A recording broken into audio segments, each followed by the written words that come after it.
जो नजर बद और हसद वगैरह है, इसमें कितनी हकीकत है, ठीक है, और इसको कैसे तोड़ा जा सकता है? जो ये जो हसद है या जो नजर बद है, इलाज क्या है इसका?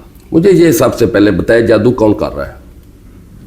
अगले बंदे को तो यही लगता है कि मेरे को रिश्तेदार कर रहा है, कोई शरीक कर रहा है, कोई दूसरा तीसरा कर रहा है। करता रिश्तेदारी है, करता शरीक ही है। लेकिन आपको क्या लगता है पाकिस्तान में कितने बंदे जादू, मैं जादू करवाने की बात नहीं कर रहा, जादू करवा रहे हैं। मेरा सवाल है जादू कर कितने लोग रहे हैं, मेरा ये सवाल है। हर दूसरे चौथे बंदे का मैंने तो यही मसला सुना है। सब के सब पाकिस्तान में खुद जादू करते हैं, हर बंदा जादू करता है। कैसे साबित करें आप? मैं साबित कर देता हूँ, मैं बहुत बड़ी बात कर दी है। मुझे माशाल्लाह, आप अच्छी गाड़ी ले ले, अच्छा ड्रेस पहने, अच्छी ज़िंदगी जिए, गाड़ी निकाले रोड के ऊपर, कितनी नज़रें आपको देख रही होंगी? हज़ारों। उनमें सब अच्छी निगाह होगी? कुछ कह नहीं सकते। सब अच्छी तो नहीं होगी, कुछ हासदीन भी होंगे। वो जो हासदीन वाले हैं यहाँ नहीं देखेंगे, घर जाके जब आपके बारे में बुरा सोचेंगे, जब आपके हसद करेंगे, तो वो सबसे बड़ा तो जादू ये है।